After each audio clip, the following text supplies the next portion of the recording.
अनुसूचित जाति जनजाति में जो नॉन टीएसपी है उसमें पहले 60% थी, अब उसको 55 किया गया है। और जो टीएसपी हो चाहे 2017 हो, अब वो जो न्यूनतम एससी का जो है वो 36% था, उसको 36% रखा। दूसरा, अनुसूचित जाति, पिछड़ा वर्ग, अति पिछड़ा वर्ग, एमबीसी, ईडब्ल्यूएस, इन सभी श्रेणियों में पिछली 2017 की रीट में 60% था, जिसको 5% की रियायत करके 55% किया गया है। समस्त श्रेणी, विधवा, परित्यक्ता महिलाएं और भूतपूर्व सैनिक, इनके लिए भी 60% था पिछली भर्ती में, हमने इसमें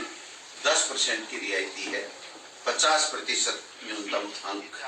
हमने माने हैं। और दिव्यांग निःशक्त जन श्रेणी में नियमानुसार आने वाले समस्त व्यक्ति, इसमें भी 60% था, लेकिन चूंकि हाईकोर्ट में भी लोग पिछले समय जो सिलेक्ट बच्चे गए और हाईकोर्ट ने भी इसको 40% तक अलाउ किया था, तो हमने उसको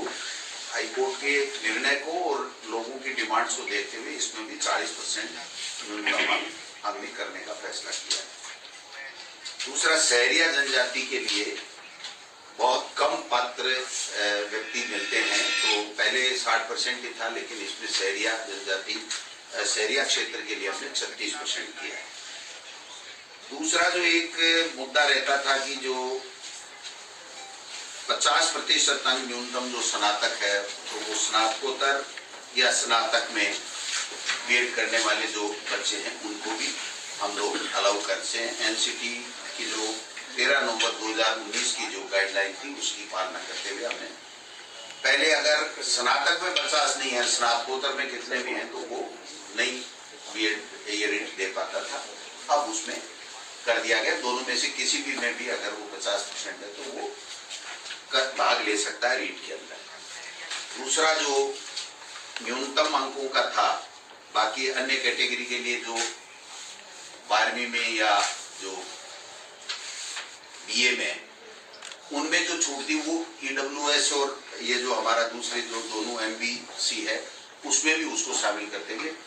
पहले की तरह बराबर इन दोनों कैटेगरी को भी हमने शामिल कर लिया है। वाणिज्य जो विषय था उसकी काफी समय से मांग उठ रही थी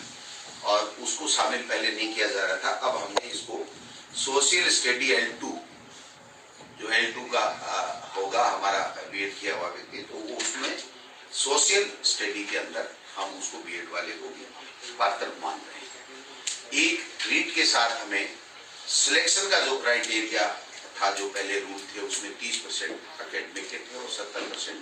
रीट के थे, तो हालांकि ये रीट का पार्ट नहीं है, लेकिन बताना जरूरी है क्योंकि जो बच्चा रीट दे रहा है उसको ध्यान में रहना चाहिए कि मेरा सिलेक्शन बेरोजगार जो ज्यादा आने चाहिए, जिनकी बहुत बड़ी मांग थी, उसको ध्यान में रखते हुए अब जो पहले हमने टेट में कर रखा था उस तरीके से यहाँ पर 90% रीट का वेट था, जिससे ज्यादा से ज्यादा वेटेज मिले, इसके लिए भी हमने किया है। एक जो राजस्थान के बेरोजगार बच्चों को ज्यादा से ज्यादा मौका मिले, इसलिए 2011 में पहले जो सिलेबस बना था, तो इसमें जो एनसीटी की गाइडलाइन के हिसाब से आपको सिलेबस देना है, तो हमने दोबारा से सिलेबस तैयार करवाया माध्यमिक शिक्षा बोर्ड की टीम से, और उस सिलेबस में हमने राजस्थान को, जहां जहां हमारी पुस्तकों में राजस्थान है, वहां पर राजस्थान को सबसे ज्यादा, राजस्थान की भौगोलिक स्थिति, संस्कृति आदि चीजों को हमने भूगोल, इतिहास, कला, संस्कृति सबको वेटेज देते हुए सिलेबस का निर्माण किया है। और जो सिलेबस है वो भी हम रीट के साथ या 1-2 दिन में जो भी माध्यमिक शिक्षा बोर्ड उचित समझेगा तो उसमें वेबसाइट में साथ में लगा देगा, जिससे वो बच्चे अपना अध्ययन कर सकते हैं। बाकी जो मोटा मोटी चीज है, एक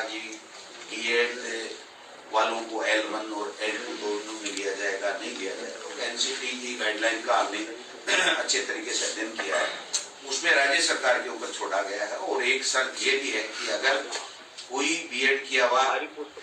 व्यक्ति L1 देता है तो उसको 2 साल के अंदर अंदर ब्रिज कोर्स करना पड़ेगा 6 महीने का, और वो ब्रिज कोर्स उस संस्था से करेगा जो एनसीटी के द्वारा मान्यता प्राप्त संस्था है। ऐसी संस्था राजस्थान में आज की तारीख में नहीं है, और बीएड के बच्चों को चूंकि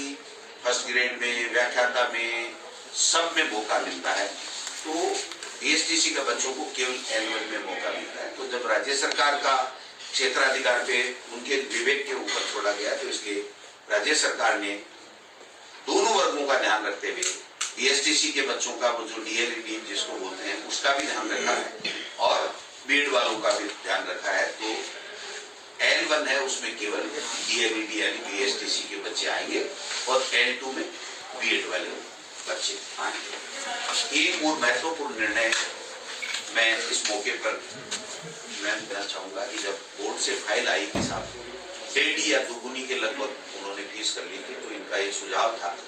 कि मंत्री महोदय हमको कोरोना के समय ध्यान रखना चाहिए और इस फीस को नहीं बढ़ाना चाहिए। तो हमने ये फैसला किया है